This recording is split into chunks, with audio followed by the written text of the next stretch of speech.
what the intention was to invite some opinions that and stimulate discussion on the whole issue of what is idle no more and what does it mean to us in Edmonton-Leduc. And that's a federal constituency who is probably going to be restructured in the next election, but the purpose of this forum is not so much to be an NDP meeting, although the NDP is sponsoring it, is to be an open forum that anybody can come and air their views and have a discussion, and so that's really what we're here to do today. I've never been asked any questions like this before. I've worked within the field of teaching for a long time, and yet I've never been asked, what do you think about the people that you've taught, and especially because I had specialties. So this is kind of a treat that anybody would ask somebody who's really in the field. I find an awful lot of policies are made from the top down, people who have letters behind their names, theories, possibilities, but the people who are really needing the information and having the information come from them, they're hardly ever asked. So this certainly goes for our Aboriginals too. I think a lot of policies have been made for them over the years, and yet whoever asked them really what they really need. So I'm just a layperson. I actually went to school with Harold Cardinal, if you know, our former Native leader here in Alberta. He became very famous over the whole of Canada, but grade, I think, 10, 11, and 12, he was in school with us. And whereas the rest of us were scared to death about the possibility we might have to give a speech during that year, or certainly grade 12, if not the others, he welcomed it. He was so serious, and he was such a good speaker, and he was already thinking and talking about his people and their special needs. So he was amazing to know, and of course he went on and you could listen to him speak at any time. He was just wonderful. So that kind of piqued my interest, I suppose. And then I graduated and didn't teach very long because I had my family, but I didn't have a degree either. So I only had 2 years and I went out in the field and I taught in Hobbema. And it wasn't a very long time. Actually, excuse me, my first teaching was in Wetaskiwin. And so I had a lot of Native students, but most of it was just regular white kids. And then raised my family and so on. And whenever I went back, then I started to specialize because I hadn't specialized other than I had an education degree and I majored in home ec. Well, I wanted to teach home ec. I didn't want to teach thousands of little kids, which I'd already done. I had babysat most of my young years and I was very familiar with children. But I wanted to teach home ec, and so it's hard to find positions. So out I go into the field, and I decided if I really wanted to have a job, because they were scarce then, I had to specialize in something different, which would have been more home ec, old age, Native studies, which was very new in university at that time. But I learned a lot of things that I sure didn't know about our natives. And to this day, I stop and read books. You know, our Richard Wagamese, if you haven't read his work, you don't know about natives. We should all be reading his work. And Richard Van Camp, very, very informative. Most of my friends, most of my acquaintances know that I work with specialty people, but they have never met a native. Never met them. They have no idea what their opinions are coming from. So my year in Hobbema was very interesting. We had 4 nations of people down there, and some of the biggest challenges was actually attendance. But my goodness, their people have to be admired. A child could visit another family and they could adopt their last name because they don't really go by last names, you know. We've put names onto them, but they have the most interesting names. So they actually were often visiting their relatives, and they just didn't come back to school, or they went to school where their relatives are, and they could adopt their name. And that's really hard on registrations and the way we do things. But they were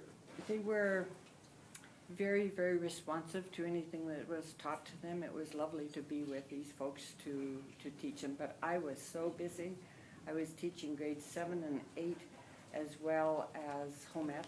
And so it was really a hard year. I got pneumonia twice that year. However, that was an adventure, and then the next year and the next year I had no job at all. It was very hard to find. In 1 year, I subbed for 4 different school boards out of Edmonton, and I got in 55 days. You can't live on 55 days. So my next job was in Cadott Lake, which was very interesting. Cadott Lake is up beside Peace River, and we were housed among the people that were there. We were 70 kilometers into the bush. Had my first real serious good car accident, and then I was part of the community. And up there I was teaching home ec and elementary school. And elementary school was not my training, so it was very difficult. Now to this day, we have information that comes out in the news regularly, the people next door, so the communities are very close together. I was with a group that were related to the ones that are now giving challenge to the federal government. Bernard Omniak with his Little Buffalo group, they are suing the government, and I say good for them.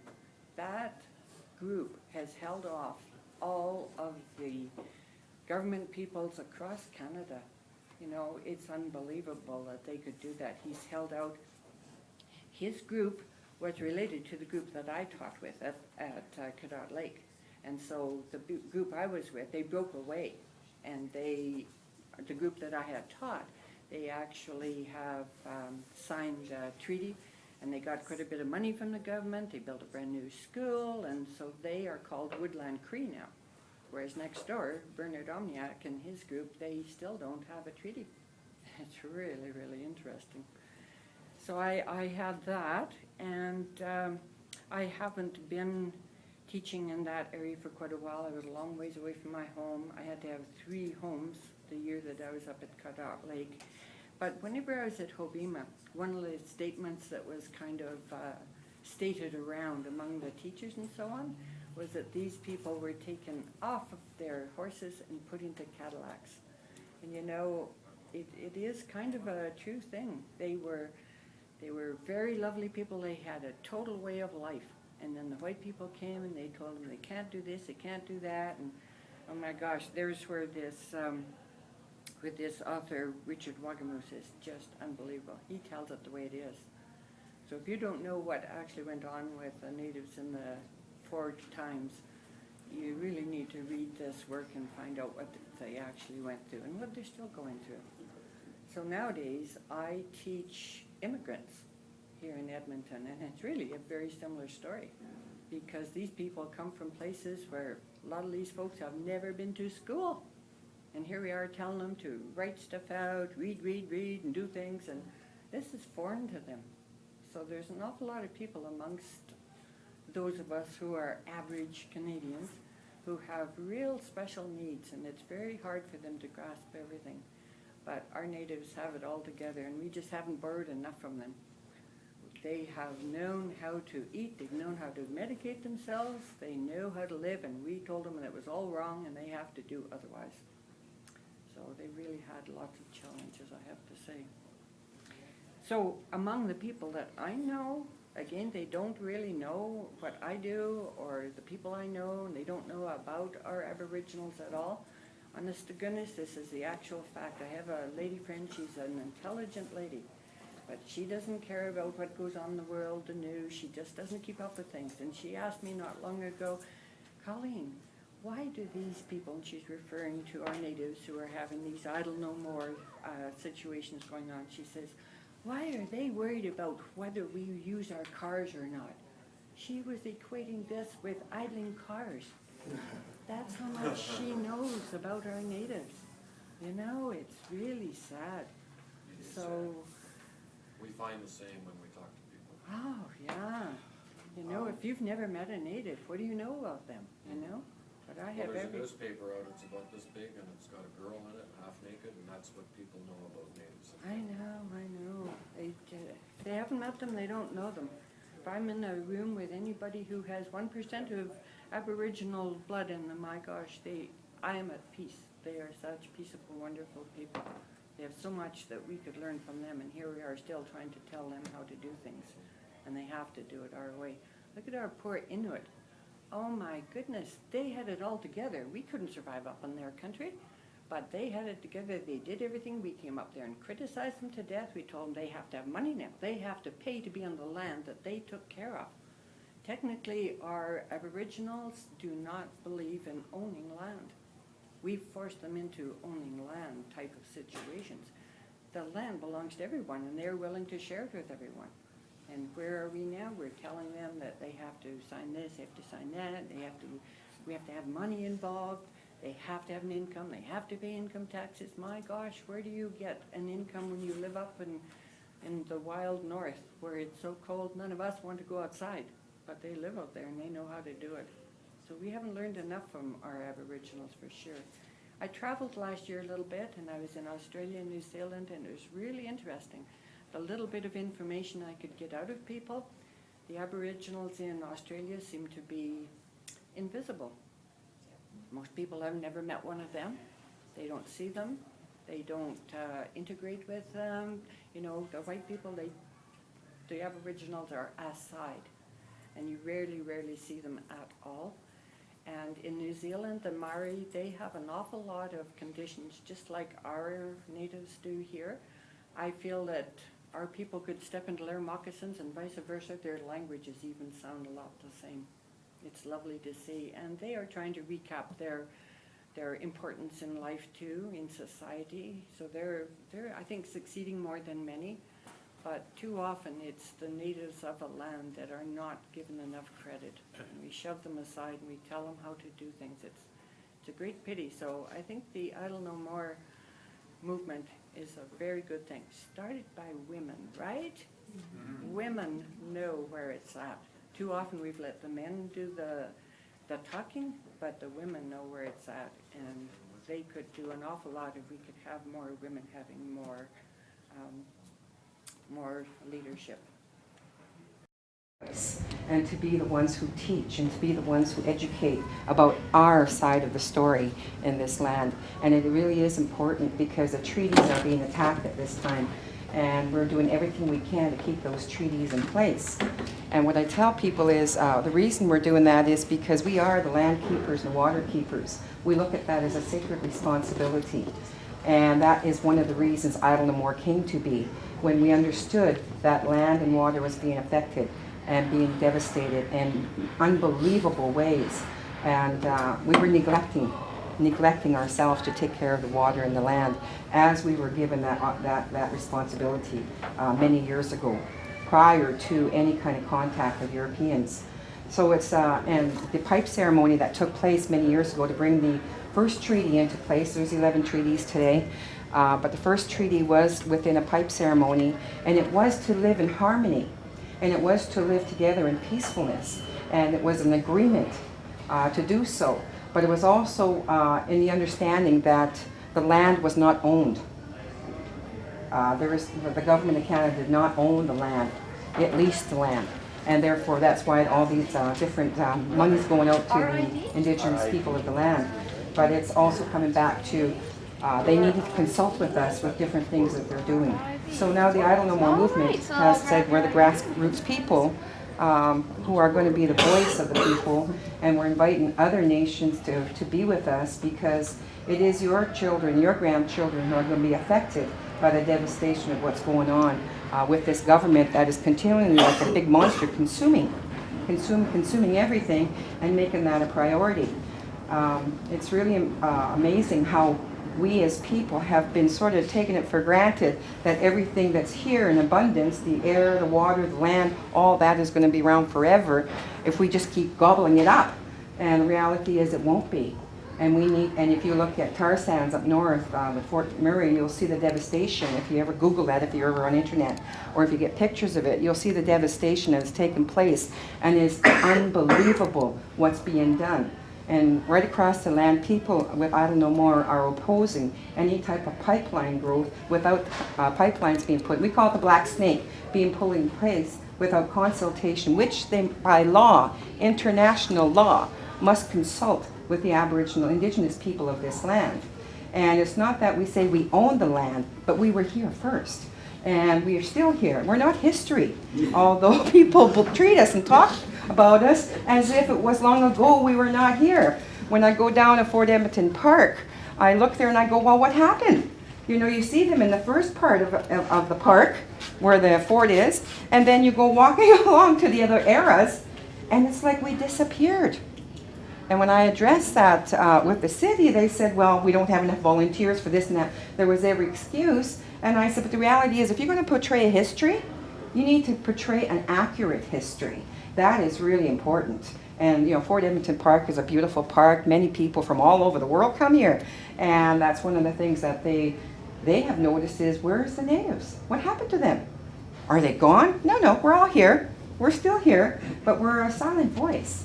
And now we're taking up the flame and saying, you know what, we are idle no more. We're standing up, and I've been really doing what I can and building relationship and building understanding and awareness. It's not easy because there's so much to it. There's so much to the truth. And I just became treaty status myself October of this last year. And people get kind of stunned by that. I do training workshops for Solicitor General, and my co-facilitator, Tracy, has lived in reserves all her life. She's not treaty status, she's non-Indigenous. And her mother married into the community. And I said, isn't that amazing? I said, when we do our training, we always pose the question of, who do you think lived on a reserve? And naturally, they look at me, and it's, wow, she did. And I said, that's an assumption. That's a good place to start, right? And when we're educating people, we have to address our assumptions. I have never lived on a reserve in my life. I've lived primarily in Edmonton for most of my life. I've been here almost 50 years. So I know an awful lot of things that have taken place here. And I'm very comfortable with different cultures. And I'm not racist. And I don't promote that. But I do promote inclusion. I also promote truth. It really is important that we address the truth. The governments, as you all know, are doing unbelievable things at this time and taking away even your voice in regards to what legislations are put in place, what funding cuts they're doing at this time. And it's when we're affected personally that we start to step up and do something about it. And when I look at my grandchildren and my great-granddaughter, I say, you know what? I need to have a voice for them who are walking behind me. So let me just, by way of introduction, and Louis I've known for quite a while, a colleague of mine. I saw his brother act in this wonderful play, Lorne. You might have seen him on Corner Gas, but he did a beautiful job of this play that was just in Edmonton, tremendous. And Louis has been there. He's been in the trenches. I saw him at the NDP convention. He was waiting in line for the mics to have his say. So I think he's been trying to get this message, pushing it along in all kinds of ways and dealing with all the various issues. And so, Louis, okay, welcome. Well, it's so good thank to you. see you. Well, and I apologize to everyone for my tardiness. I was speaking at the AGM for the Alberta Council for Women's Shelters. And when women tell you to stay, and I've been raised with 7 aunts and 8 sisters, so and being a traditional Cree man, when the women speak, you listen. So, and that's the way that it is. But I want to, and I know it's a longer discussion, so I'm going to try to abbreviate my points as much as I can. But there's some important information that we need to understand as Canadians. But I need to start pretty much at the beginning of Columbus's journey into North America. And one of the things people always say, well, you know, he was looking for India, and you know, we became Indians because of that. In fact, that's not the truth. Actually, we're kind of happy as Aboriginal people in Canada that he wasn't looking for Turkey. But because India didn't form a state until 1949, actually. But anyway, the point is that when he landed on the shores and met the indigenous people, in his logs, he says these people are of Indeos. These people are Indeos. And Indeos is where they got the word Indian from. It was a mistranslation. but the actual word that was used to first identify indigenous people in the Americas was in Deus, which means of God.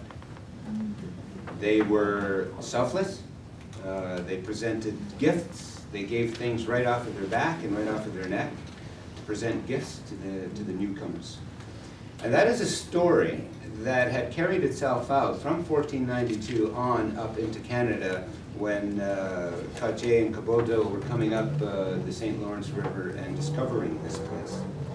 And when we saw them come in, we came out in our canoes, and our first act with them was to seek trade, was to seek business.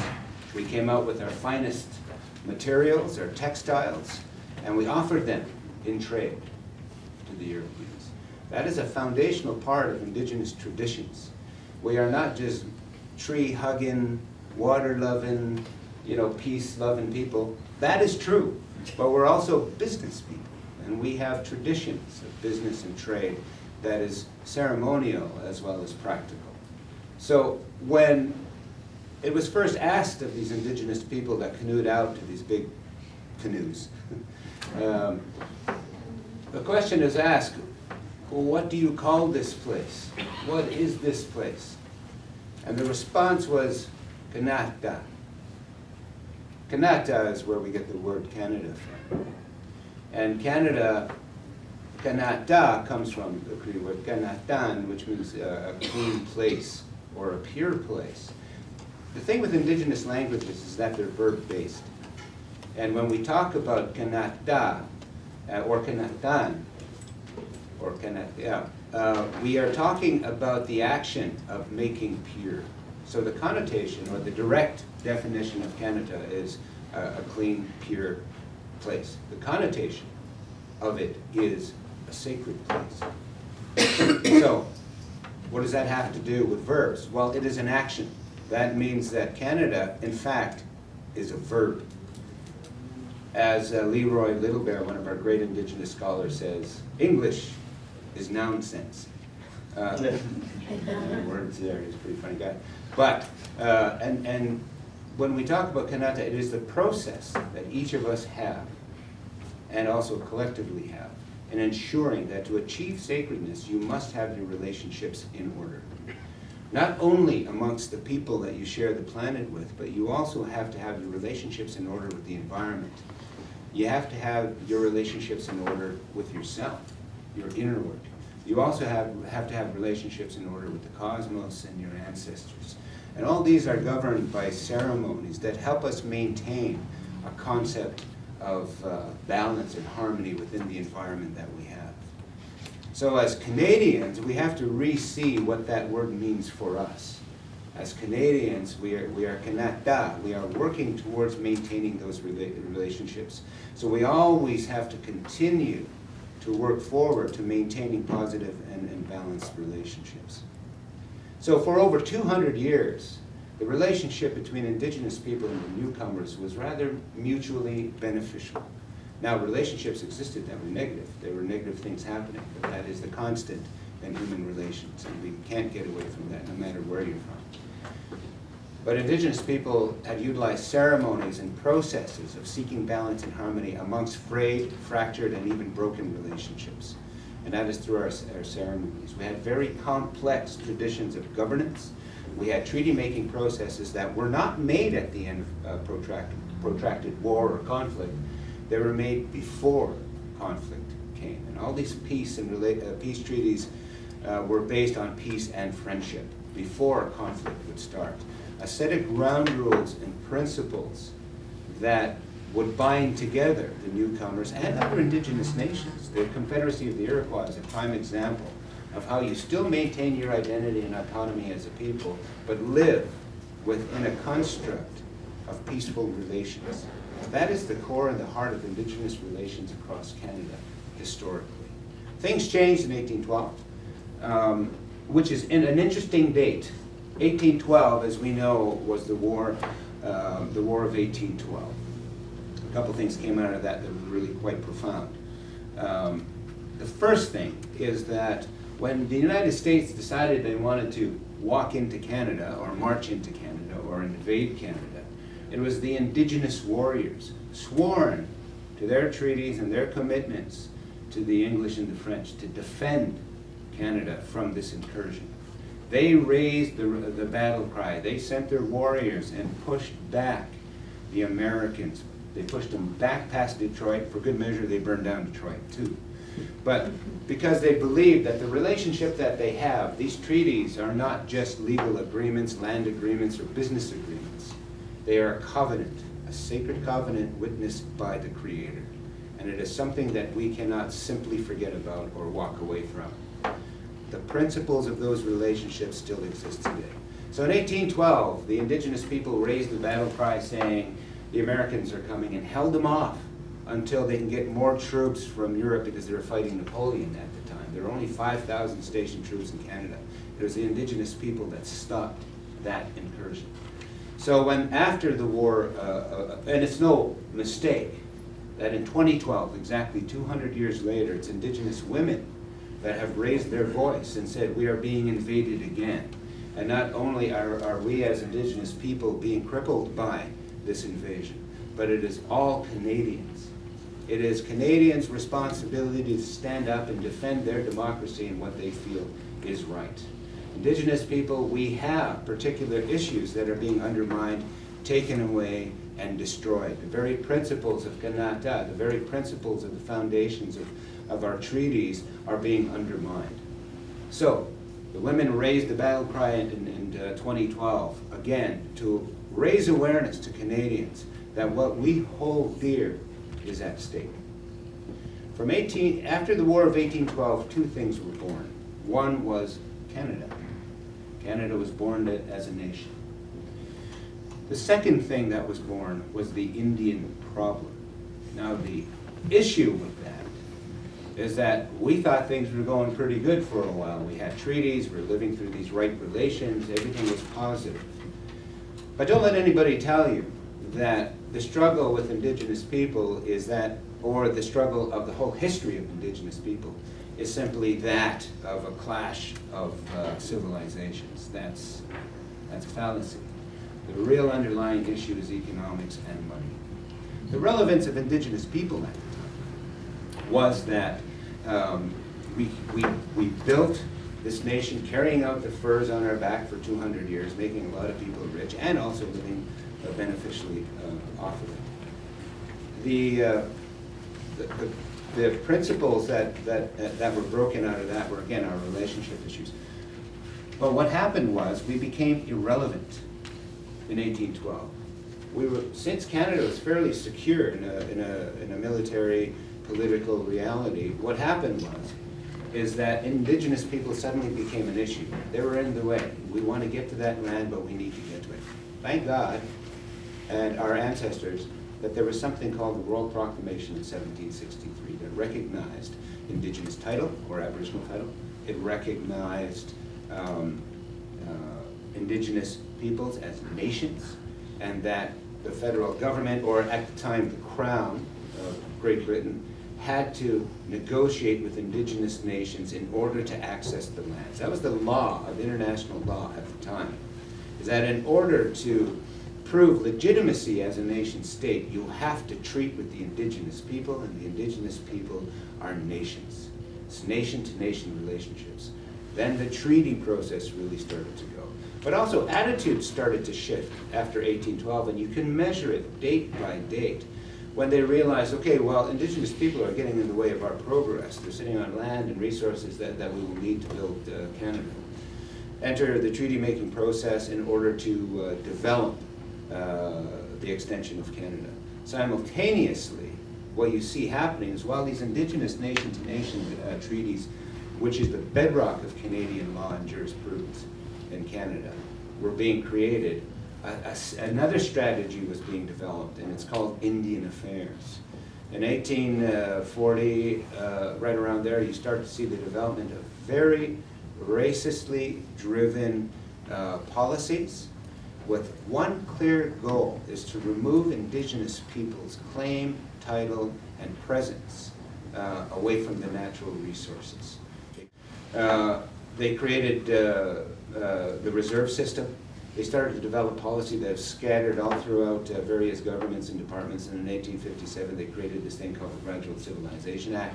1873, it becomes the Indian Act. And the Indian Act then gives sole power and control over Indigenous people and their lands and their interests totally to the government.